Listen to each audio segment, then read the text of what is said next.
رب کائنات فرماتے ہیں اولا یرون انہم یفتنون فی کل عام مرۃ او مرتين ثم لا یتوبون۔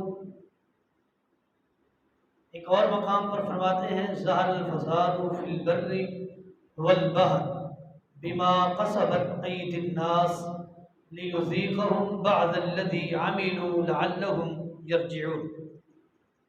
ان دونوں آیات کریمہ پر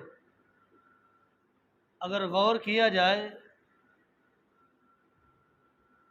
اگر ان آیات کریمہ کی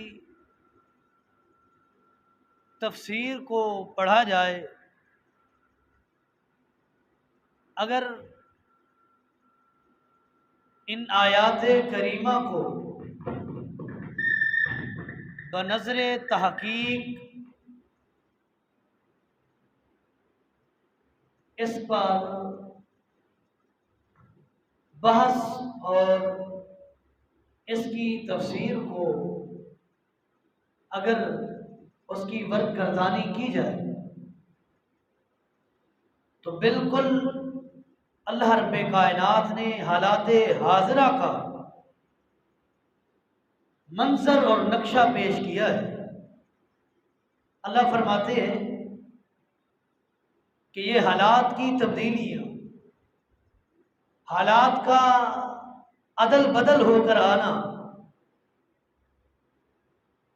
حالات کی روداد کا تبدیل ہو جانا،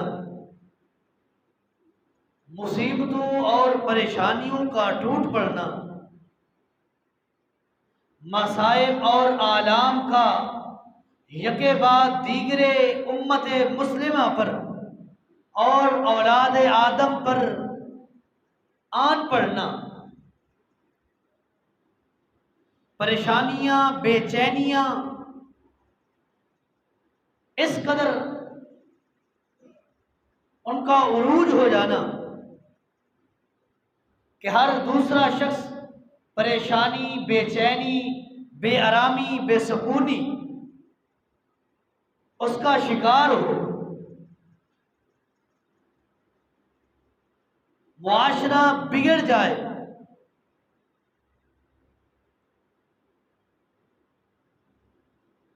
انسانی رہن سہن تبدیل ہو جائے،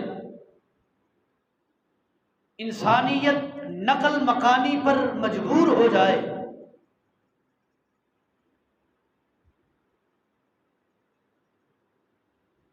آفتوں اور مصیبتوں، طوفان اور آندھیوں کا، بیماریوں کا اور مصیبتوں کی یلغار ہونا، ان سب چیزوں کے دو سبب ہیں، دو وجوہات کی بنا پر آفتیں، مصیبتیں، پریشانیاں، مصائب، آلام انسان کے اوپر آتے ہیں۔ اللہ فرماتے ہیں اولا یرون انہم یفتنون فی کل عام مرۃ او مرتين، کیا آپ نے نہیں دیکھا کہ ہم نے انسانیت کو، اولاد آدم کو آزمایا ہے، آزمائش میں مبتلا کیا ہے، پریشانیوں کا سامنا کرنے پر مجبور کیا ہے، مصیبتوں کا سامنا کرنے پر مجبور کیا ہے۔ اس کی وجہ فی کل عام مرۃ او مرتين ثم لا یتوبون ولا یذکرون۔ اللہ فرماتے ہیں کہ ہم نے اولاد آدم کو، انسانیت کو آزمائش اور امتحانات میں مبتلا اس لیے کیا ہے، تکلیفیں اس لیے دی ہیں، مصیبتیں اس لیے آئی ہیں ان پر، آفتیں اس لیے آئی ہیں ان پر، طوفان اس لیے آئے ان پر، سیلاب اس لیے آئے، بیماریوں کی بچھاڑ ان پر اس لیے آئی، ایسی ایسی بیماریاں پیدا کر کے میں نے انسانیت کو، اولاد آدم کو، امت مسلمہ کو، امت محمدیہ کو آزمانے کے لیے، ان مصائب، ان آزمائشوں کا سامنا کرنے کے لیے ان تکلیفوں کو بھیجا ہے۔ اور دوسری جگہ فرماتے ہیں ظہر الفساد فی البر والبحر بما کسبت ایدی الناس لیذیقہم بعض الذی عملوا لعلہم یرجعون۔ کہ بعض اوقات آفتیں آتی ہیں، مصیبتیں آتی ہیں، پریشانیاں آتی ہیں، آلام ٹوٹ پڑتے ہیں، مصائب کا سامنا کرنا پڑتا ہے، سیلاب کی صورت میں، زلزلوں کی صورت میں، بیماریوں کی صورت میں، یا کسی اور چیز کی، دشمن کی یلغار کی صورت میں۔ اللہ فرماتے ہیں یہ ساری پریشانیاں اس انسان کے اپنے کیے دھرے ہوتے ہیں، ان کے اپنے اعمال کی وجہ سے، ان کے اپنے گناہوں کی وجہ سے، ان کی اپنی غلطیوں کی وجہ سے، ان کے اپنے گناہوں، اللہ کی نافرمانیوں کی وجہ سے اللہ رب کائنات ان پر آزمائش اور امتحان بھیجتے ہیں۔ دونوں آیات کو پڑھا جائے تو دو باتیں سمجھ آتی ہیں۔ ایک تو یہ کہ کبھی کبھار آزمائشیں آتی ہیں، امتحانات آتے ہیں، مصیبتیں آتی ہیں، تکلیفیں آتی ہیں، اللہ رب کائنات اپنے نیک بندوں کو مصیبتوں کے ذریعے آزما رہا ہوتا ہے۔ اور کبھی کبھی یہ آزمائش، یہ مصیبتیں، یہ پریشانیاں اس لیے آتی ہیں کہ انسانیت راہ راست سے ہٹ چکی ہوتی ہے، اللہ کی نافرمان بن چکی ہوتی ہے۔ جب اللہ کی نافرمانی اس قدر عام ہو جاتی ہے، اللہ رب کائنات ان لوگوں پر جو رب کے نافرمان ہیں، رب کی فرما برداری نہیں کرتے، رب کا کہنا نہیں مانتے، رب کے حکم کی حکم عدولی کرتے ہیں، اللہ رب کائنات آسمان سے یا زمین سے آفتیں اور مصیبتیں، پریشانیاں بھیج کر ان کو پریشانی اور مصیبتوں کا سامنا کرنے پر مجبور کر دیتے ہیں۔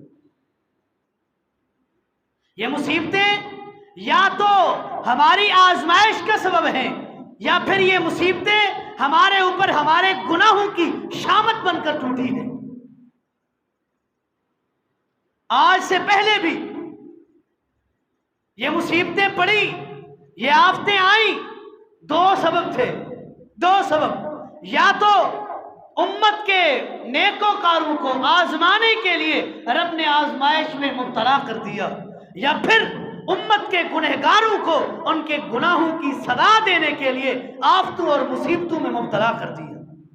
اللہ فرماتے ہیں، قرآن مقدس ہے، بنی اسرائیل کا واقعہ ہے کہ جب فرعون کی فرعونیت اس قدر عام ہو گئی، اس نے خدائی دعویٰ شروع کر دیا، اس کو کسی کاہن، کسی نجومی، کسی جادوگر نے بتایا کہ ایک بچہ پیدا ہوگا جو تیری اس بادشاہت کا سروناش کرے گا، خاتمہ کرے گا، ملیہ میٹ کر دے گا، تیری فرعونیت، تیری خدا دادی جو تو اپنے آپ کو خدا مانتا ہے، خدا ماننے پر مجبور کرتا ہے، تیرے ان خدائی داموں کو ختم کر دے گا، ایک بچہ پیدا ہوگا جو نبوت کا اعلان کرے گا۔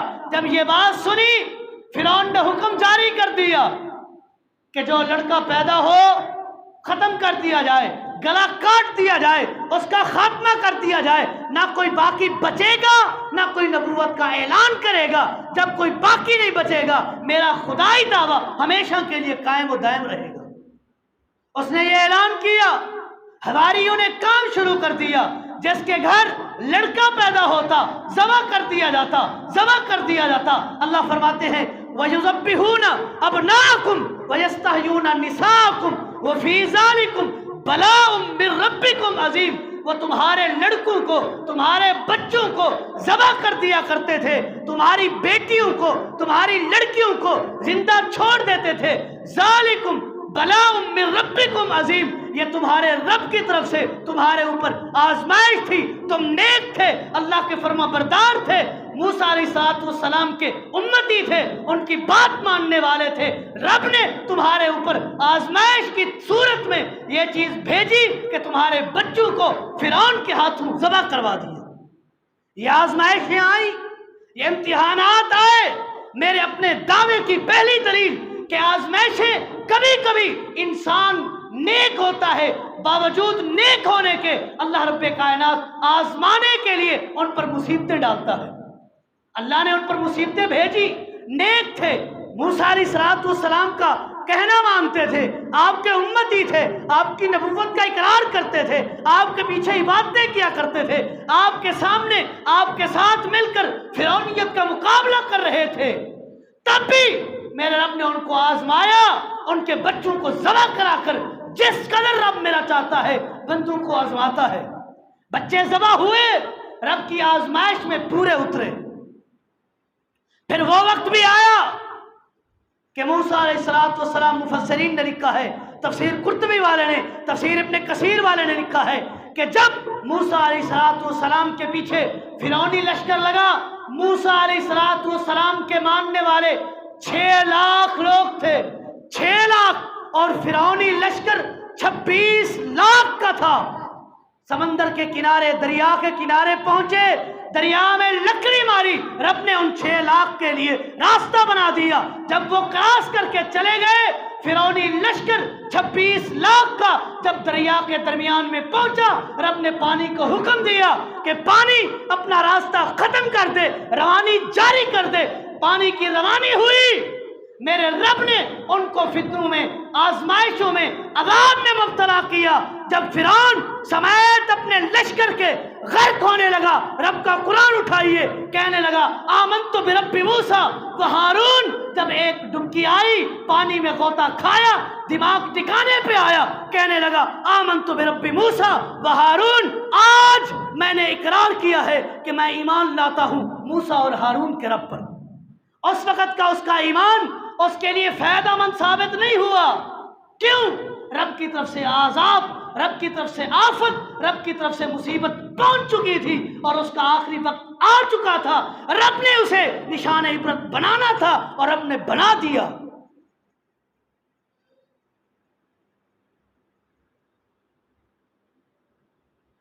ہم سے پہلی امتوں پر عذاب آئے،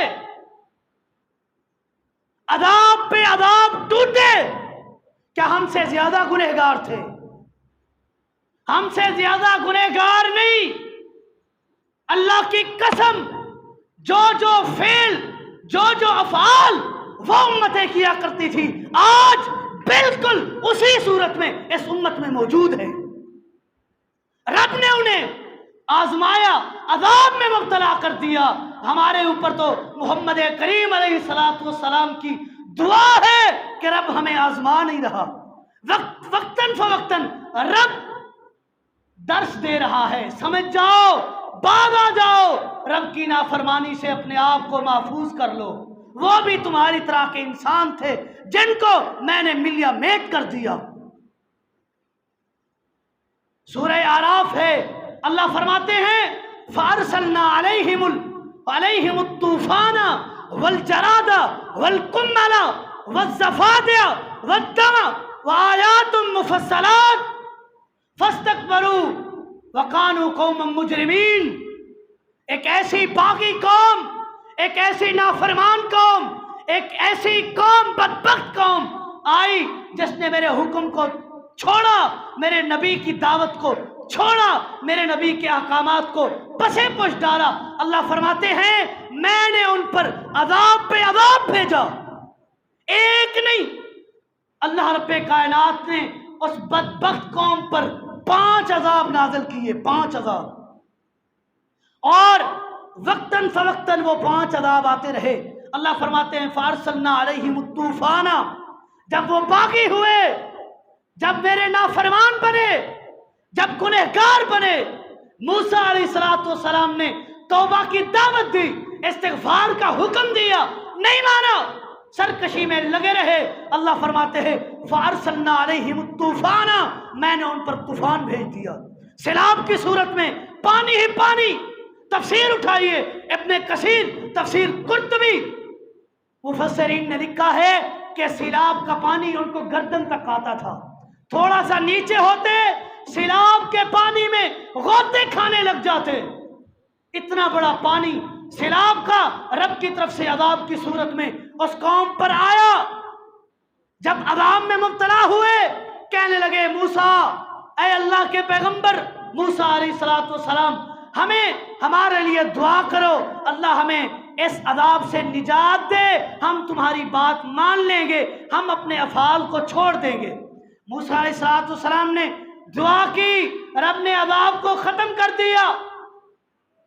پھر وہی سرکشی، پھر وہی بغاوت، پھر وہی اللہ کی نافرمانی، پھر گناہوں پہ گناہ، پھر نافرمانی پہ نافرمانی، پھر موسیٰ علیہ السلام کی بات ماننے کو تیار نہ ہوئے۔ بارش کا، سیلاب کا پانی آیا، اللہ نے ان پر انعام کیا، ہریالی پیدا کر دی، ہر طرف ہریالی ہی ہریالی۔ پھر سرکش بنے، اللہ نے ٹڈی کا عذاب بھیج دیا، فارسلنا علیہم الطوفان والجراد، ٹڈی کو بھیجا، سارا ہریانہ کھا گئی۔ یہاں تک مفسرین نے لکھا ہے کہ ٹڈی نے ان کے گھروں کے دروازوں کو بھی کھا لیا۔ جب ٹڈی کے عذاب سے تنگ آئے، پھر موسیٰ علیہ السلام کے پاس گئے کہ ہم توبہ کرتے ہیں، رب سے دعا کیجئے رب ہمارے سے یہ عذاب واپس لے لے۔ رب نے ٹڈی کا عذاب، جراد کو واپس بلا لیا۔ پھر وہی سرکشی، پھر وہی بغاوتیں، پھر گناہ پہ گناہ، پھر شرک پہ شرک، پھر نبی کی نافرمانی۔ اللہ فرماتے ہیں فَأَرْسَلْنَا عَلَيْهِمُ الطُّوفَانَ وَالْجَرَادَ وَالْقُمَّلَ، اللہ نے ان پر جوں کا عذاب بھیج دیا۔ جو چیز کھانے لگتے جوئیں ہی جوئیں، سر میں جوئیں، جسم کے کسی حصے کو رب نے باقی نہیں چھوڑا جہاں جوئیں نہ ہوں۔ اللہ نے اتنی جوئیں ان پر عذاب کی صورت میں بھیجی۔ جو کھانا کھاتے اس میں جوئیں، جو فروٹ استعمال کرتے اس میں جوئیں۔ پھر موسیٰ علیہ السلام کے پاس گئے، رب سے دعا کریں یہ عذاب ہم سے ٹال لے، ہمیں بچا لے۔ موسیٰ علیہ السلام نے پھر دعا کی، رب نے یہ عذاب بھی واپس لے لیا۔ پھر سرکشی، پھر شرک، پھر نافرمانی۔ اللہ نے پھر ایک اور عذاب نازل کیا، فَأَرْسَلْنَا عَلَيْهِمُ الطُّوفَانَ وَالْجَرَادَ وَالْقُمَّلَ وَالزَّفَادِ، اللہ نے ان پر مینڈکوں کی بارش کر دی۔ جو کھانا کھانے لگتے، کھانا کوئی اور پکا ہوتا، جب کھانے کے لیے اپنے سامنے کھانا رکھتے، اس اوپر سے مینڈ کے آنا شروع ہو جاتی، کھانے میں مینڈک ہی مینڈک ہوتے تھے۔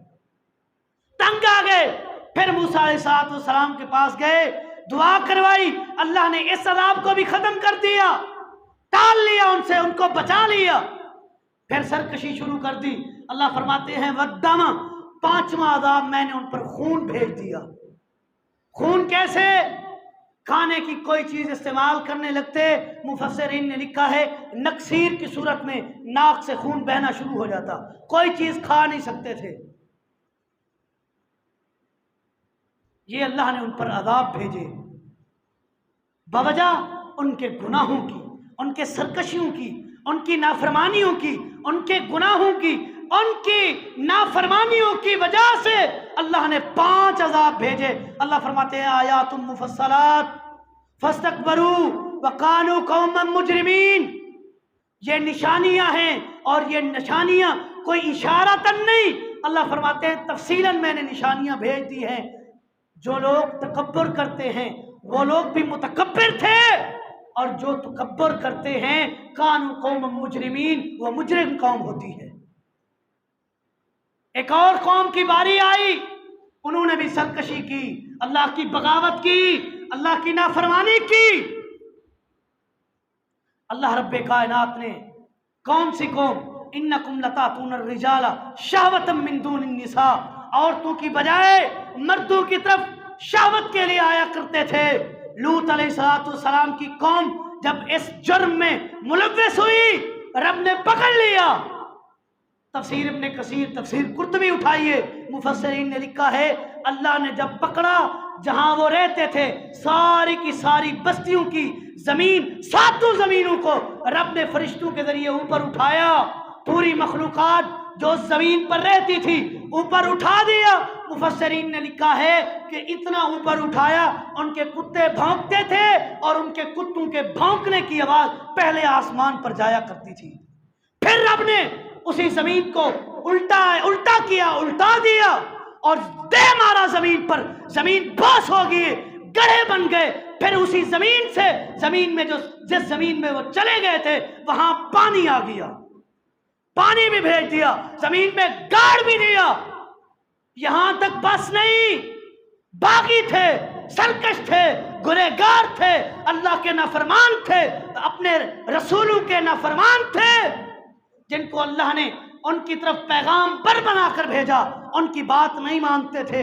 جب اس عذاب سے زمین پر پٹکا، جن لوگوں نے اٹھنے کی کوشش کی، اللہ کا قرآن اٹھائیے، اللہ نے اوپر سے پتھروں کی بارش کر دی، اور خالی بارش نہیں، رب کا قرآن کہتا ہے کہ جو لوگ اٹھنے لگتے اس پتھر پر جو اس کو لگتا اس پر اس کا نام لکھا ہوتا تھا، جس کا نام تھا اسی کے سر پر وہ پتھر پڑتا۔ مفسرین نے لکھا ہے کہ یہ سزا ہے اس گناہ کی جس گناہ میں وہ ملوث تھے، ان کو اللہ نے اوپر سے آسمان سے بارش پتھروں کی برسا کر ان کو سنسار کر دیا۔ یہ گناہ ہیں، یہ آفتیں ہیں، یہ ہمارے اپنے کیے دھرے ہیں جن کی سزائیں آج ہم بھگت رہے ہیں۔ امام الانبیاء کا فرمان، صحابی رسول فرماتے ہیں، رسول اللہ نے فرمایا لم تظہر الفاحشۃ فی قوم قط حتی تعلنوا بها۔ جب کسی قوم میں فحاشی، عریانی، بے حیائی، زنا، بدکاری، رب کی نافرمانی، رسول اللہ کی نافرمانی، عصمت دری عام ہو جائے گی، عزتیں بیچی جائیں گی، عزتیں نیلام ہونا شروع ہو جائیں گی، لائسنس لے کر عزتوں کو نیلام کرنے والے بدبخت پیدا ہو جائیں گے، رب کی طرف سے عذاب آئے گا۔ اور عذاب کیا ہوگا؟ الا فشا فیہم الطاعون والاوجاع التي لم تکن مضت فی اسلافہم۔ اللہ رب کائنات ان کو طاعون کی بیماری میں مبتلا کر دیں گے، والاوجاع التي لم تکن مضت فی اسلافہم الذین مضوا، اور ایسی بیماریاں رب ان پر بھیجے گا جو ان سے پہلے کسی امت پر ایسی بیماریاں نہیں آئی۔ اور آج نظر دوڑائیے، میرا تو شعبہ ہے، نت نئی بیماریاں، نت نئی بیماریاں، ایک بیماری جاتی ہے دوسری آ جاتی ہے۔ آج سے پہلے یہ ٹائیفائڈ، یہ ہیمریجک ڈیزیزز، یہ کرونک ڈیزیزز، یہ ٹیوبرکلوسس، یہ خسرہ، یہ پولیو، ٹائیفائڈ نہیں تھے، یہ برین ہیمریج نہیں تھا، ہارٹ اٹیک نہیں تھا۔ جس بیماری کو اٹھا کر دیکھیں یہ پہلے نہیں تھی، رب نے بعد میں بھیجی۔ کیوں بھیجی؟ یہ ہمارے گناہوں کا کیا دھرا ہے، رب نے ہمیں سزا کے طور پر بیماریوں میں مبتلا کر دیا جن کا علاج نہیں ملتا، کہیں کانگو وائرس، کہیں ڈینگی وائرس۔ آج سے سال ڈیڑھ سال پہلے کرونا وائرس آئی جس کا نام و نشان نہیں تھا، اتنی زندگیاں اس وائرس کی لپیٹ میں آئیں، رب نے ان زندگیوں کا خاتمہ کر دیا۔ اور ابھی جانوروں کا کیا قصور ہے؟ قصور ہمارے، گناہ ہمارے، غلطیاں ہماری، معصیتیں ہماری، نافرمانیاں ہماری۔ رب نے جانوروں کو بھی عذاب میں، بیماریوں میں مبتلا کر دیا ہے۔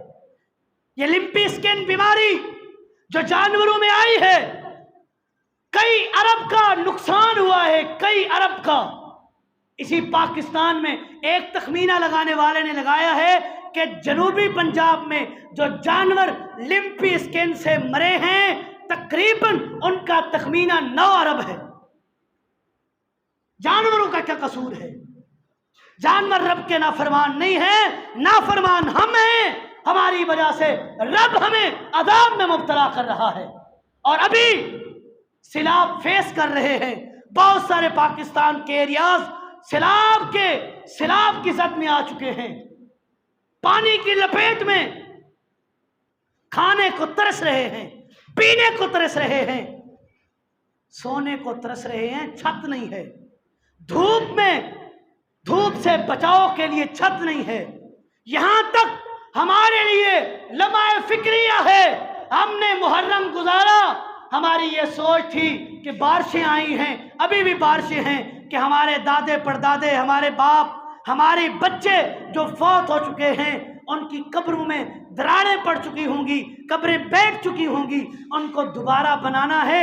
ہماری تو یہ سوچ ہے، میں نے تو ایسے چہرے بھی دیکھے ہیں، ایسے چہرے اسی سیلاب کی لپیٹ میں جنہوں نے کئی لاشیں اپنے سامنے رکھی ہوئی ہیں، دفن کرنے کے لیے زمین نہیں ہے، پانی ہی پانی ہے، دفن کہاں کریں؟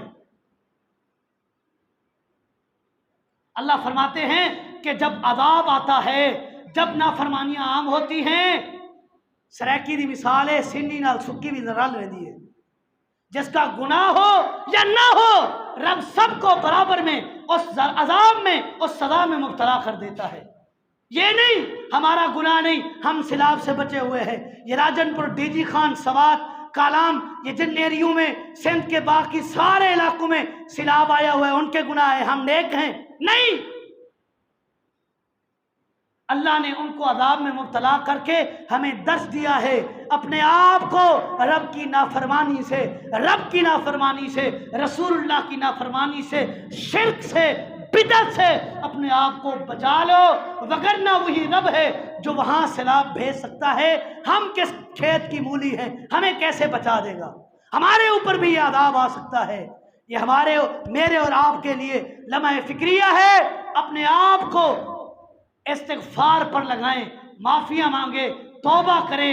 اللہ فرماتے ہیں کہ جب میں عذاب بھیجتا ہوں عذاب بھی ٹال دیتا ہوں۔ اس عذاب دو وجہ سے امت پر نہیں آ سکتا، دونوں وجوہات رب نے قرآن میں ذکر کی ہیں۔ ایک یہ ہے کہ جب امام الانبیاء کا جسم پاک آپ کی ذات کائنات میں موجود ہو، آپ کی ذات کی وجہ سے رب کائنات کسی کو عذاب میں مبتلا نہیں کرتا۔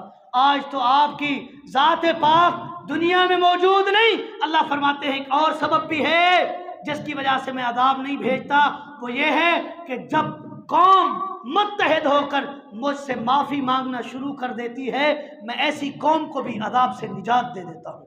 تو یہ وقت ہے رب سے معافی مانگنے کا، اپنے گناہوں کی کیے ہیں یا نہیں کیے رب کے سامنے گڑ گڑائیں، جیسے وہ آفتوں میں پھنسے ہیں۔